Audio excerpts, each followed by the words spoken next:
여호와께서 또 아하스에게 말씀하여 이르시되 너는 내 하나님 여호와께 한 징조를 구하되 깊은 데에서든지 높은 데에서든지 구하라 하시니 아하스가 이르되 나는 구하지 아니하겠나이다. 나는 여호와를 시험하지 아니하겠나이다 한지라. 이사야가 이르되 다윗의 집이여 원하건대 들을지어다. 너희가 사람을 괴롭히고서 그것을 작은 일로 여겨 또 나의 하나님을 괴롭히려 하느냐? 그러므로 주께서 친히 징조를 너희에게 주실 것이라. 보라, 처녀가 잉태하여 아들을 낳을 것이요 그의 이름을 임마누엘이라 하리라. 그가 악을 버리며 선을 택할 줄 알 때가 되면 엉긴 젖과 꿀을 먹을 것이라. 대저 이 아이가 악을 버리며 선을 택할 줄 알기 전에 네가 미워하는 두 왕의 땅이 황폐하게 되리라. 아멘. 아멘. 이 시간 우리의 명예라는 제목으로 하나님의 말씀 선포합니다. 이 시간 우리의 명예라는 제목으로 하나님의 말씀 듣겠습니다. 우리 기훈이가 하나님 예배할 때 우리 기훈이가 소리를 질러도 되고 돌아다녀도 되고 울어도 되고 뭘 해도 돼요. 이게 우리 기훈이가 엄마 아빠와 함께 예배하는 방식입니다. 네, 이런 기훈이를 전혀 제지하지 마세요. 주은이가 시끄럽게 한다고 밖으로 데리고 나가거나 아무 그럴 필요 없습니다. 이 자리에서 함께 우리 할아버지 할머니 엄마 아빠 우리 형들 누나들 언니 오빠와 함께 예배하는 겁니다. 자, 우리 두 분만 할렐루야 아멘입니다. 네, 감사합니다. 자, 여러분, 우리의 마음이 흔들릴 때가 언젠가 무지하게 많죠. 저를 보니까요, 제 마음이 진짜 흔들릴 때가 언제인가 이렇게 생각을 해보니까 물론 일이 터지고 나서도 마음이 흔들리지만 일이 터지기 직전, 네, 아직 결과를 모르지만 돌아가는 분위기가 이상할 때, 전화 한 통, 문자 한 줄, 표정 하나, 아, 뭔가 잘못되고 있구나 하는 촉이 올 때, 이때 여러분들 두려움과 공포가 밀려오지 않나요? 제가 입영 통지서를 봤는데 이때 정말 신기했어요. 제가 집에 있었거든요. 정말 똑똑똑 누가 문을 두드려요. 신성훈 씨, 그때 입영 통지서가 왔구나. 제가 이걸 맞췄어요. 야, 군대가 나를 부르는구나. 문을 안 열어주고 싶은 거야. 근데 어떻게 합니까? 문 안 열어준다고 됩니까? 네, 문을 열어주고 봤는데 정말 입영 통지서가, 네, 군대 가셔야겠네요. 그 우체국 아저씨가 말을 하더라고요. 이렇게 촉이 올 때 공포가 밀려오고 두려움이 밀려오고, 여러분, 이때부터는요, 머리가 차갑게 돌아가질 않아요. 살아남으려고 이성적인 생각보다 몸이 먼저 반응할 때가 많죠. 야, 일단 막아야겠다. 일단 어떻게든 버텨야겠다. 일단 내가 할 수 있는 게 뭐지? 할 수 있는 걸 다 해봐야겠다. 여러분, 그때 사람이 뭘 붙잡습니까? 평소에는 하나님이 왕이시다 고백하다가도 막상 일이 닥치면 여러분, 사람이 어떻게 변해요? 내가 통제할 수 있는 것들을 붙잡기 시작해요. 돈, 사람, 인맥, 방법, 기술, 정보, 소문, 전략. 내 손으로 내가 어떻게 붙들었든 내가 컨트롤할 수 있는 것들을 생각하고 그것들을 붙들기 시작을 한다고요. 여러분, 심지어 예수를 믿는다고 말하면서도 무당을 찾아가는 게 그래서 그래요. 여러분, 두려움이라는 게 사람을 이렇게 몰아가요. 당장 효과 있어 보이는 것, 당장 지금 나를 살릴 것 같은 것, 내가 통제할 수 있다라고 생각되는 것. 무당을 찾아가는 이유가 심지어 믿는 사람들 중에서도 정말요, 하나님은 내가 컨트롤하기가 좀 어려워. 그런데 무당한테 돈 주고 이건 내가 좀 어떻게 해볼 수 있을 것 같아. 그래서 찾아가는 거예요.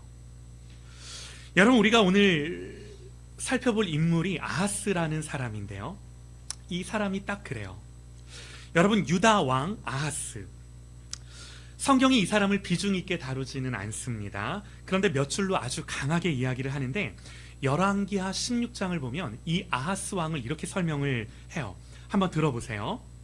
그는 그의 조상 다윗과 같이 아니하여 그의 하나님 여호와께서 보시기에 정직히 행하지 아니하고 이스라엘의 여러 왕의 길로 행하며 또 여호와께서 이스라엘 자손 앞에서 쫓아내신 이방 사람의 가증한 일을 따라 자기 아들을 불 가운데로 지나가게 하며 또 산당들과 작은 산 위와 모든 푸른 나무 아래에서 제사를 드리며 분향하였더라. 여러분, 이게 이 아하스라는 왕에 대한 성경의 짤막한 한 줄 설명이에요.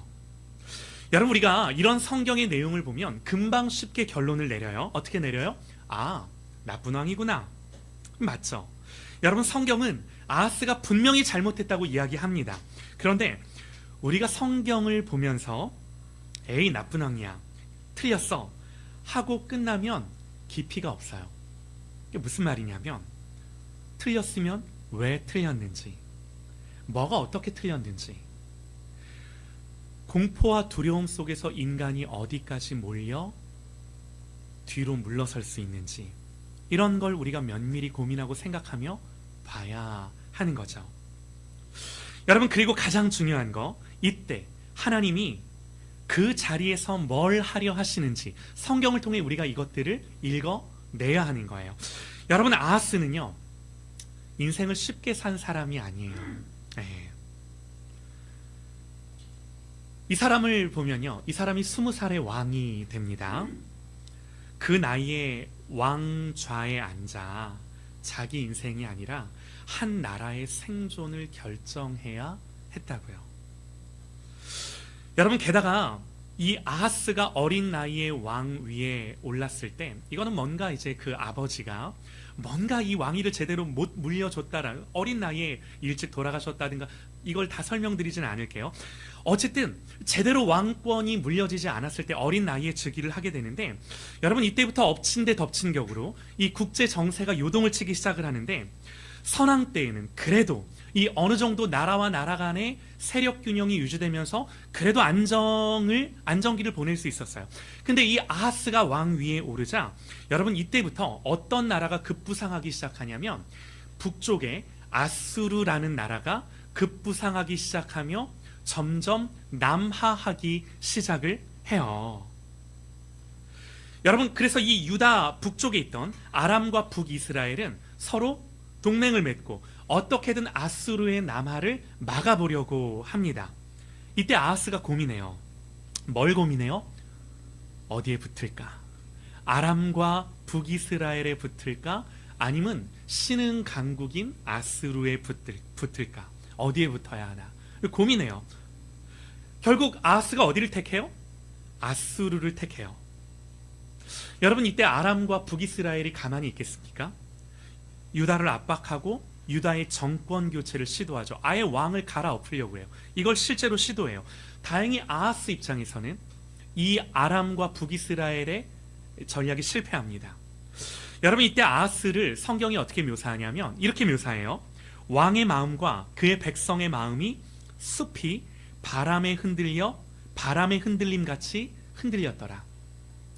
이때 아하스의 마음이 바람 앞에 숲이 요동하는 것처럼, 흔들리는 것처럼 흔들렸다 그러는 거예요. 얼마나 두려웠겠습니까? 아하스가 벼랑 끝에 몰린 거예요. 여러분, 어쨌든 이 신흥 강대국인 아수르에 붙었으니, 여러분, 이때부터 아하스가 뭘 했을 것 같으세요? 생존을 위해 성전의 은금까지 다 뜯어다가 아수르의 조공으로 보내요. 또 정치적 생존을 위해 예배의 질서까지 흔들어 버리는데, 무슨 말이냐면 아수르의 신들을 도입하고 거기에 절하고 분향하고, 심지어 자기의 아들을 불 가운데로 지나게 하죠. 여러분, 이게 아수르가 네가 정말 나한테 충성하면 너 이렇게 우리의 신들을 섬기고 네 아들을 우리가 믿는 신에게 바쳐 말하는 거예요. 우리가 볼 때는 이 사람 왜 이러지 싶은데요, 일단 이런 국제 정치 속에 신하들이 가만히 있지 않죠. 왕권을 위협하고 정치적으로 압박하고 아람과 이스라엘도 계속해서 아하스를 압박하고, 여러분 어린 왕은요 어떻게든 자기가 살아남기 위해서 뭐 해야 돼요? 아수르의 눈에 드는 게, 아수르의 마음에 드는 게 정치적 생존을 위해 살 길이라고 생각하는 거예요. 아수르 눈치 봐야 하고, 신하들 눈치 봐야 하고, 아람과 이스라엘 눈치도 봐야 하고. 여러분 그래서 우리가 뭘 봐야 하냐면, 이 사람이 이 아하스라는 사람이 정치적 생존 앞에서 이렇게 무너지는구나, 공포와 두려움 속에서 사람이 어디까지 밀려가는구나 하는 것들을 우리가 이 성경의 정황 속에서, 문맥 속에서 보는 거예요. 여러분 이게 오늘 우리가 읽은 말씀의 배경입니다.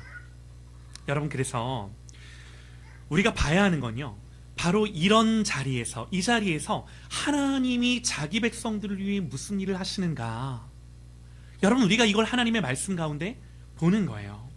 여러분 이때 이사야를 통해 하나님이 아하스를 찾아오셔서 말씀하세요. 그게 10절과 11절이에요.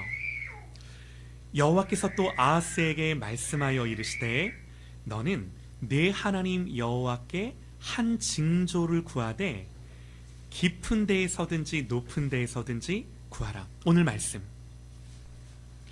여러분 얼마나 감사한 기회인지 몰라요. 하나님이 아하스에게 뭐 하라고 말씀하세요? 징조를 구해라 그러세요. 징조를 구해라. 징조를 구하는데 높은 데에서든지 깊은 데에서든지. 여러분 이게 무슨 말이죠? 야 아하스야, 네가 생각할 수 있는 가능한 범위들을 다 열어놓고 가장 극단적인 징조라도 구해. 네가 나를 그렇게 못 믿겠니? 내가 믿을 수 있는 기회와 증거를 너한테 보여줄게. 이 말씀하시는 거예요.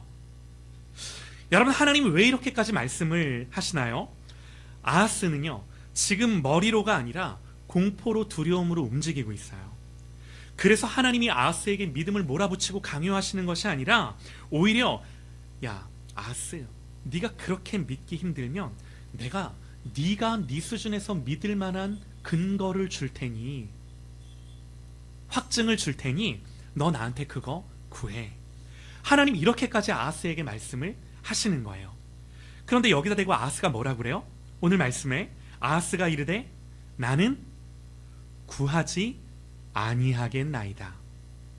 나는 여호와를 시험하지 아니하겠나이다. 이렇게 말을 해요.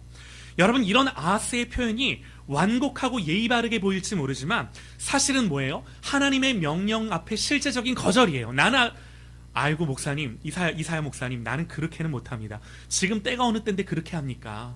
그렇게 할 때가 아니에요. 이렇게 말한다고요. 그러면서 말하는 거예요. 아이고 목사님, 하나님을 시험하면 안 되죠 라며 거절하는 거예요. 네.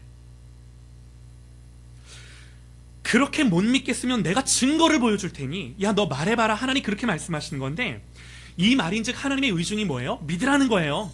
나를 신뢰하라는 거예요. 여러분 그런데 아하스는 그렇게 하나님을 믿을 수 있는 기회마저 자기 생각으로 막아버려요. 아유 목사님, 지금 이게 그럴 때가 아닙니다. 그런 방법으로 될 게 아니에요. 여러분 이쯤 되면요 하나님도 화가 나시죠. 톤을 바꾸세요. 어조를 바꾸세요. 13절에요 이사야가 이르되, 이제부터 이사야가 뭐라고 말하냐면 이렇게 말해요. 다윗의 집이여 원하건대 들을지어다. 네가 사람을 괴롭히고서 그것을 작은 일로 여겨 또 나의 하나님을 괴롭히려 하느냐? 너의 하나님, 당신의 하나님도 아니에요. 내 하나님. 이사야가 표현하기를 너의 하나님이라고 표현할 법도 하지만 너의 하나님이 아니기에 나의 하나님이라고 표현하며, 네가 사람을 괴롭힌 것도 모자라 이제는 하나님마저도 괴롭히려 하느냐? 여러분 이게 무슨 말이에요? 야 아하스야, 지금 네가 하고 있는 짓들을 봐. 아수르의 온갖 신들을 다 가져다가 온 백성들을 그 앞에 절하게 하고 분향하게 하고, 봐라 네 자식마저도 불 가운데 던져서 그 불을 지나가게 하고, 야 이게 할 짓이니? 이 말을 하는 거예요. 여러분 그러므로 뭐라고 말해요? 주께서 친히 너에게 징조를 주실 거라고. 여러분 하나님이 친히 네가 징조를 구하지 않아도 너에게 징조를 줄 터인데, 그 징조가 뭐예요? 우리가 너무나도 잘 아는 말씀, 보라, 처녀가 잉태하여 아들을 낳을 것이요 그의 이름을 임마누엘이라 하리라. 여러분, 여기서 우리가 잘 아는 이 말씀이 나오는 거예요. 여러분, 저를 보세요. 자, 제가 지금부터 조금 어려운 설명을 할 거예요. 여러분, 우리가 말씀을 조금만 더 깊이 보기 원하는데요. 보라, 처녀가 잉태하여 아들을 낳을 것이요 그의 이름을 임마누엘이라 하리라. 여러분, 한번 생각해 보세요. 이사야가 이 믿음도 없는 아하스에게 찾아가서 하나님이 너에게 증거를 줄 테니 그거 구하라고. 그런데 아하스가 거기다 대고 안 구합니다. 못 구합니다. 안 하겠습니다. 그래서 이사야가 화를 내며 강한 어조로 말하는 거예요. 야, 다윗의 집이여, 들으라. 하나님이 네가 구하지 않아도 친히 징조를 주실 터인데 그 징조가 뭐예요? 보라, 처녀가 잉태하여 아들을 낳을 것이요 그의 이름을 임마누엘이라 하리라. 이때 아하스가 아멘, 이런 말이 나올까요? 에?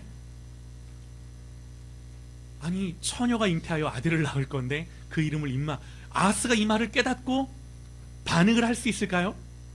여러분, 그래서 우리가 말씀을 깊이 보면 이 처녀가 잉태하여 아들을 낳을 것이요 그 이름을 임마누엘이라 하는 이 말씀은, 여러분, 우리가 보통 메시아에 대한, 예수님에 대한 구절로 이해를 하죠. 맞아요. 맞는데 이사야가 이 본문을 이 당시 아하스에게 말했던 그 의미는 전혀 그런 의미가 아니에요. 네.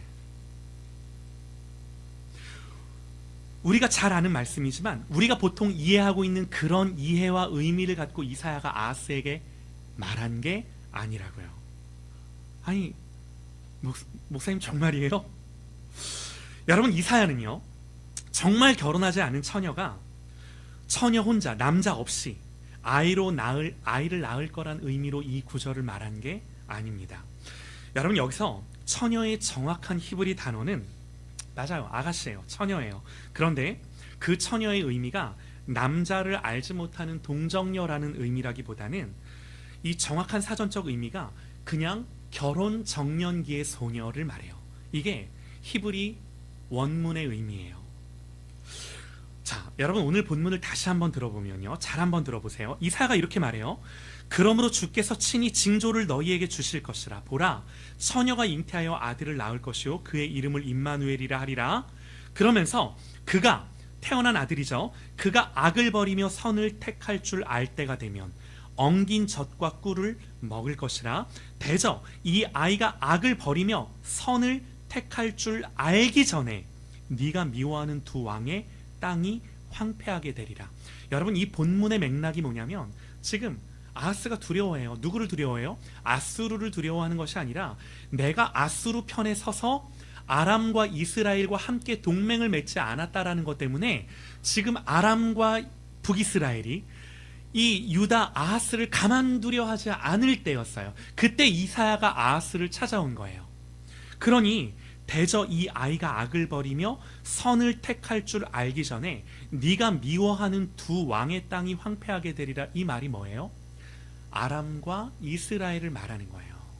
여러분, 그래서 이게 무슨 말이냐면 이 결혼 정년기의 소녀가 이제 결혼을 해서 아이를 낳는데 그 아이가 철들기 전에 네가 미워하는 두 왕의 땅이 황폐하게 되리라. 여러분, 오늘 본문의 내용이 이 말씀인 거예요.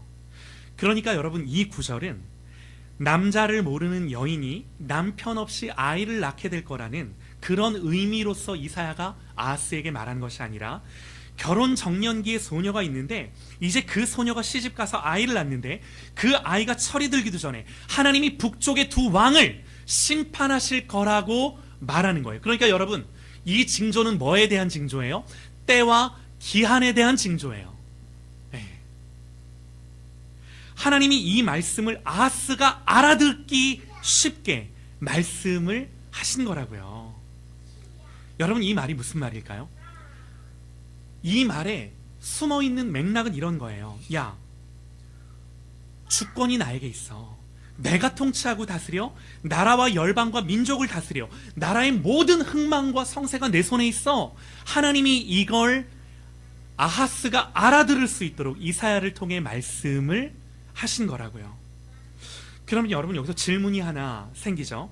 아니 목사님, 이게 그 시대의 시간표를 말하는, 그 시대의 때와 시기를 말하는 징조라면, 그러면 목사님 왜 신약 성경에서는 이 구절을 메시아의 탄생, 예수님의 오심으로 연결해서 보는 거죠? 너무 좋은 질문이에요. 이런 질문이 떠올라야 하는 겁니다. 여러분 보세요. 오늘 이사야가 아하스에게 말하는 이 징조, 이 표적은 아하스에게만 하는 말이 아니에요. 정확하게 오늘 13절 말씀에 갑자기 이사야가 아하스를 이렇게 부르죠. 다윗의 집이여 들을지어다. 여러분 이 말은요, 야 아하스 너 정신 차려, 이 말이 아닌 거예요. 이 말인즉 그 유다의 왕조 가문을 향해, 야 유다 왕조 다윗의 가문, 다윗의 집 전체야, 너희가 흔들릴 때마다 이걸 기억해, 이 말씀이에요. 여러분 이게 뭐예요? 이렇게 범위가 커지는 거예요. 하나님은 하나님이 다윗에게 주신 언약을 근거로, 도대체 하나님 이 다윗의 가문에게 주신 말씀이 뭐니, 언약이 뭐니, 너 그걸 기억하고 네가 그걸 알아야 돼. 그리고 하나님이 이 언약을 상기시키며 말씀하시는 거예요. 여러분 그리고 이사야서는요 7장에서 끝나지 않죠. 여러분 이 7장에 보라 처녀가 잉태하여 아들을 낳을 것이요 그 이름을 임마누엘이라 하는 말씀이 나오고, 8장에서도 다시 임마누엘이 나오고, 9장에 가면 구체적으로 명확하게 한 아이가 우리에게서 낳고, 그 아이가 정사와 권세를 어깨에 메고 그 이름은 기묘자와 모사라로 불리며 이 다윗의 영원히 쇠하지 아니하는 나라를 세울 거라는 이 말씀들이 계속해서 이사야 7장, 8장, 9장에 선언이 돼요. 여러분 이게 무슨 말이냐면요, 지금 너희가 두려워하는 이 전쟁 내가 정리할 거야, 이렇게 가까운 약속으로 하나님이 시작을 하시는 거예요. 그런데 하나님이 그 약속을 가지고 우리의 시야를 확장시키는데, 너의 왕좌가 흔들릴 때마다 야 네가 어떻게 해야 돼? 내 언약, 내 말씀 안에 있는 진짜 왕권에 대한 확신을 네가 붙들어야 돼. 하나님이 지금 이런 맥락 속에 임마누엘에 대한, 한 아이가 우리에게 날 것에 대한 이 의미를 확장시키는, 여러분 그러니까 이 말이 무슨 말이냐면, 지금 이사야 목사님이 아하스를 찾아가서 지금 당장은 아하스가 알아들을 수 있는 수준에서 말씀을 하시는 게 이 문맥의 의미예요. 그런데 하나님은 그렇게 말씀한 그 구절을 갖고 앞으로 오실 메시아에 대한 성취로 그 말씀을 연결시켜 확장시켜 이해를 하는 거죠. 신약이 그렇게 선언을 하는 거죠. 여러분 이 말씀이 이해가 되실까요? 다시요, 이걸 좀 잘 여러분들이 이해를 하셔야 되는데, 이사야가 말한 징조는요 그 당시를 사는 아하스가 알 수 있는 내용으로 주어져야 하죠. 당연하죠. 당연히 그렇게 주어져야 하죠. 앞으로 몇백 년 뒤에 오실 메시아에 대한 얘기를 하면 이게 아하스에게 위로가 되겠습니까? 지금 당장 내가 뭘 붙들고 견딜 것인가, 그 징조와 하나님을 믿을 만한 근거와 표적이 뭔가, 이게 지금 아하스에게 중요한데, 그러니까 이사야 목사님은 지금 당장 아하스가 붙들 수 있는 의미로 해석으로 말을 한 거예요. 이게 이사야 본문의 맥락이에요. 그래서 이사야는 뜬금없이 남자를 모르는 처녀가 아이를 낳을 거란 말을 한 것이 아니라 아하스가 알아들을 수 있는 때와 시기에 대한 내용으로 이야기를 한 거죠. 이런 거예요. 야, 여기 우리 주아가 있는데 지금 주아가 13살, 이제 14살, 앞으로 10년도 안 돼서 결혼할 거고, 주아가 결혼을 하면 아이를 낳을 건데 그 아이가 철들기도 전에 내가 네가 두려워하는 두 나라를 벌할 거야, 이 말씀을 하시는 거라고요. 네. 그런데 여러분 시간이 지나며 하나님은, 이사야는 그렇게 지금 당장 때와 기한에 대한 징조로서 표현을 했을지 모르나, 하나님은 선지자가 선포한 그 말씀을 앞으로 예수 그리스도가 오실 그 내용으로 확장시켜서 이 말씀을 사용하시는 거예요. 그러니까 마침내 예수 그리스도 안에서 가장 깊고 최종적인 의미의 이 말씀이 문자 그대로 성취되게 하시는 거예요. 이게 하나님의 경륜, 섭리, 계획, 인도하심. 여러분 놀라운 게 뭔지 아세요? 처녀가 잉태하여 아들을 낳는다는 이 말씀을 하나님이 문자적으로 그대로 성취하세요. 여러분 제가 이 말씀을 볼 때 이사야가 이 구절을 아하스에게 이야기할 때 정말 이 구절을 메시아에 대한 이해로 선포를 했을까 잘 모르겠어요. 그러니까 이사야도 잘 모르고 아하스도 메시아에 대한 예언으로 잘 모를 수 있지만 이렇게 그 당시 아하스를 위로하는, 아하스를 격려하며 그가 믿을 수 있는 징조를 주는 이 구절을 말함에 있어서 하나님은 나중에 이 구절이 그대로 이루어지게 하셔서 메시아가 이 땅 가운데 오시는 그 말씀으로 사용하시고 활용하시고 이루어지게 하시고 이 말씀인 거예요. 네. 여러분 이사야 당시는요, 아무도 이사야 목사님이 하신 이 말씀을 우리가 알고 있는 그런 방식으로 이 구절을 해석하지 않았어요. 여러분 그렇다라는 건 하나님은 그때 당시 그 시대를 살던 사람들이 당장 알아들을 수 있는 방식으로 말씀을 하시면서도 그 말씀 속에 그때는 우리가 다 이해하지 못해도 우리가 다 알 수 없는 그 깊이를 그 말씀 안에 심어두심으로 말미암아 결국 때가 되어 그 말씀을 그대로 너무나도 절묘하게 그대로 이루시는 하나님이신 것을 믿으시기 바랍니다. 여러분 이게 우리가 말씀 안에서 보는 거예요. 여러분 그래서 보세요. 하나님은 오늘 아하스에게 뭘 말씀하시는 거냐면 이런 말씀을 하시는 거예요. 야 아하스야, 너 어려운 거 알아. 사방이 대적으로 둘러싸여 마치 바람이 불 때 숲이 흔들리는 것처럼 너의 마음이 그렇게 흔들리는 거 알아. 그런데 아하스야, 지금 네가 눈에 보이는 이것들이 결론이 아니야. 지금 네가 눈에 보이는 이 모든 판단이 정확한 판단이 아니야. 결론은 내가 쥐고 있어. 결론은 내 손에 있어. 여러분 이게 뭐예요? 이게 임마누엘의 징조의 핵심이에요. 함께 하심. 그리고 역사와 시간은 내가 주관해. 여러분 이사야가 이 말씀을 예언하고 몇 년이 지나지 않아 북이스라엘이 무너지고 아람도 무너져요. 아수르에 의해 무너져요. 그리고 아수르가 이제는 남유다의 가장 큰 위협으로 등장을 합니다.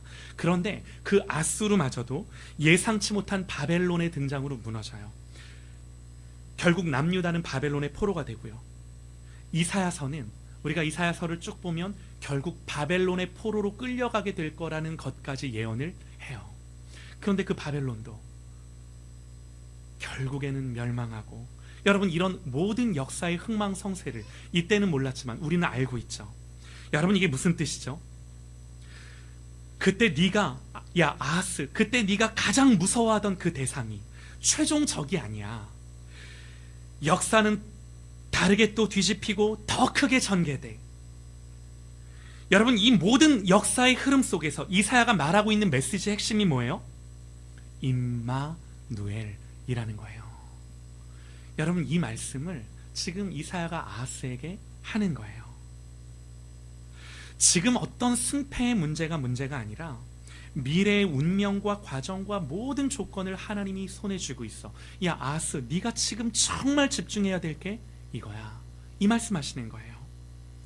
여러분 그래서 신약에 와서 이 임마누엘의 의미가 정확하고 명확하게 드러나요. 우리가 너무나 잘 아는 말씀, 마태복음 1장에 이 모든 일이 된 것은 주께서 선지자로 하신 말씀을 이루려 하심이라. 여러분 얼마나 놀랍습니까? 이 모든 일, 마리아가 결혼하기 전에 동정녀의 몸에서 아들 예수 그리스도, 메시아이신 예수 그리스도가 이 땅에 난 것을 두고 성경이 뭐라고 말해요? 이 모든 일이 된 것은 주께서 선지자로 하신 말씀을 이루려 하심이라. 보라, 처녀가 잉태하여 아들을 낳을 것이요 그 이름을 임마누엘이라 하리라 하셨은즉, 번역하면 하나님이 우리와 함께 계시다 함이라. 여러분 그러니까 그 당시는 이사야도 몰랐고 아하스도 몰랐고, 당시 지금 당장 하나님이 이렇게 해결하시겠구나 하는 그 말씀의 문자를 가지고, 그 말씀을 가지고 하나님은 결국 때가 되었을 때 그 문자를 그대로 이루시며 아하스에게 했던 맥락이나 지금 우리에게 예수 그리스도를 통해 하시는 말씀이나 그대로 동일한 말씀이 되게 하셔서 우리에게 증거하시는 거예요. 여러분, 이 본문이 그런 본문인 거예요. 이사야 당시에는요, 가까운 시간과 때로 주어진 징조였지만 이것이 신약에 와서는 이 말씀이 사실은 이 말씀이었구나 하는 것이 예수 그리스도 안에서 더 크고 깊게 확증되어져 나타난 거예요. 우리가 그걸 보는 거예요. 이해가 되시나요? 아멘이죠. 여러분, 요한복음 1장은 예수님을 이렇게 증거해요. 태초에 말씀이 계시니라. 만물이 그로 말미암아 지은 바 되었으니. 여러분, 예수 그리스도는요, 단지 역사 속의 한 인물이 아니라 창조주세요. 역사를 만든 분이세요. 그 역사를 만든 분이 뭐 하신 거예요? 임마누엘, 우리의 역사 속으로, 우리의 인생 안으로, 우리의 삶 안으로 개입해 들어오신 사건. 지금 이사야가 아하스에게 그 말을 하고 있는 거예요. 이 풍전등화와 같은 역사의 한 페이지 안에서 지금 이사야가 하나님의 말씀을 대언하는데 아하스에게 이 말을, 이 임마누엘의 말을 하고 있는 거라고요. 그런데 아하스가 알아들을 수 있게끔, 그리고 그 당시는 아하스가 알아들을 수 있게끔만 말씀하신 이 말씀이 오늘 우리 시대에는 예수 그리스도로 말미암아 명확하게 확증되고 증거되고 나타나고, 하나님이 그렇게 역사에서 섭리하시고 주관하시고 인도하셔서 이 말씀을 명백하게 증언하고 드러내신 사건들, 이 말씀의 깊이가 여기에 있는 거예요. 여러분, 이게 뭐예요? 이게 뭐예요? 이게 성탄이에요. 이게 크리스마스예요. 여러분, 그렇다면 여러분, 하나님이 이렇게 말씀을 이루시고 성취하셔서 역사 속에 오신 이 사건이 중요한 게 뭐예요? 나와 무슨 관계가 있는가? 여러분, 성탄을 축하하는 많은 거리에 있는 사람들, 캐롤의 흥에 겨워하고 그 성탄의 문화에 젖어 있는 사람들께 한번 물어보죠. 뭐라고 물어볼까요? 성탄절이 뭐 하는 날이냐고. 다 대답할걸요? 기독교가 믿는 예수님이 이 땅에 오신 날이라고. 다 알아요. 모르는 사람 아무도 없어요. 여러분, 그런데 중요한 게 뭐예요? 그 예수가 나와 무슨 관계가 있는가? 이렇게 오게 되신 예수님이 나와 무슨 관계가 있는가? 여러분, 이게 성탄인 거죠. 여러분, 요한계시록 1장에 이제도 계시고 전에도 계시고 장차 오실 이 나는 알파와 오메가, 예수 그리스도를 그렇게 소개해요. 여러분, 이게 뭘 말하는 거죠? 과거와 현재와 미래를 묶어 이 모든 과거와 현재와 미래를 통해 하나님의 의지와 목적을 이룬다라는 거예요. 여러분, 이게 임마누엘이에요. 여러분, 지금 이 말씀을 이사야가 아하스에게 하는 거라고요. 그리고 오늘 우리에게도 동일하게, 그때 당시는 아하스에게 알아들을 수 있게끔 말씀하셨다면 오늘 우리에게는 더 크고 깊은 이 의미와 해석을 갖고 우리에게 이 성탄을 말씀하시는 거라고요. 사랑하는 여러분, 그러면 이 말씀을 듣는 우리의 삶이 뭔가요? 여러분, 우리의 고민이 뭐죠? 언제나 아하스처럼 미래에 있어요. 오늘 내가 뭘 할 수 있지? 내일 나는 어떻게 될까? 이 선택이 내 인생을 어디로 이끌고 갈까? 여러분, 우리의 걱정과 두려움은 당연합니다. 그런데 이 모든 우리의 인생의 해결의 실마리는 단 하나, 오늘 말씀, 임마누엘. 이게 뭐라고요? 하나님이 시간과 결론을 당신 손에만 쥐고 있다고요. 여러분, 그래서 신앙생활이 뭐예요? 조건을 나열하고 내 삶을 개선하는 데 답이 있는 것이 아니라 하나님의 목적과 결론을 아는 자로서 다르게 반응하는 것. 여러분, 예수 믿는 사람이 어떤 사람이에요? 예수 믿는 사람은 이 하나님의 손에 그 모든 하나님의 의중, 하나님의 의지, 하나님의 계획에 모든 주권과 통치가 있기에, 이 하나님의 손에만 모든 주권과 통치가 있기에 다르게 삶의 내용을 가져가는 것. 여러분, 이게 뭘까요? 여러분, 이게 예수 믿는 사람의 명예예요. 그리스도인의 명예. 여러분, 로마서 12장은 이렇게 말씀을 합니다. 너희 몸을 하나님이 기뻐하시는 거룩한 산 제물로 드리라. 또 말해요. 아무에게도 악을 악으로 갚지 말고 친히 원수를 갚지 말고 악에게 지지 말고 선으로 악을 이기라. 어려운 말씀이에요. 또 고린도전서 13장은요. 사랑은 오래 참고 온유하며 자기의 유익을 구하지 않는데요. 여러분 이게 뭐예요? 이게 예수 믿는 사람이 명예로서 지켜가야 할 말씀들인데 여러분 우리는 자연인으로서 이 말씀들을 지켜가지 못하죠. 지켜갈 수 없죠. 그럼에도 성경은 왜 우리에게 이 길을 가라고 말씀을 하는가? 더 정확하게 그럼에도 불구하고 우리는 왜 이 길을 갈 수 있는가? 결론은 하나요. 하나님이 모든 주권과 통치를 당신 손에 쥐고 있기 때문에 내가 오늘 내 인생 속의 손해를 보고 마음이 아파도 억울해도 하나님이 모든 결론을 당신 손에 쥐고 있기에 그것을 나의 두려움으로 삼는 것이 아니라 나의 손해로 삼는 것이 아니라 결국에는 하나님이 하실 것들을 바라보며 오늘을 힘있게 이 모든 하나님의 말씀들을 성취하며 바라보며 순종함으로 나아갈 수 있게끔 부름받은 것이 저와 여러분인 줄 믿습니다. 아멘이에요. 네. 사랑하는 여러분, 아하스는요 나쁜 왕이었어요. 그런데 우리에게 더 무서운 건 뭐냐면 보세요. 아하스가 특별히 악해서 그랬다라기보다 여러분 우리도 공포와 두려움 앞에서 얼마든지 이렇게 몰려갈 수 있는 거예요. 여러분 아하스는 살기 위해 붙들었어요. 돈을 붙들고 동맹을 붙들고 군사를 붙들고 조공을 붙들고 우상을 붙들고 지금 자기가 컨트롤할 수 있는 것들을 붙들었어요. 하나님은 내 손에서 컨트롤이 안 돼. 그런데 무당 찾아가고 점을 보면 내가 그에게 돈을 주고 복채를 주면 컨트롤할 수 있을 것 같아. 찾아가는 거예요. 여러분 그런데 하나님 어떻게 하세요? 하나님 그 자리에 찾아오셔서 말씀하세요. 아하스야 표적을 구해라.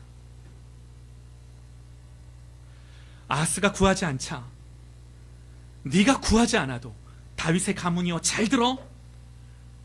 하나님이 임마누엘 하실 거야. 여러분 그래서 하나님이 우리에게 하시는 말씀이 뭐예요? 야 힘내.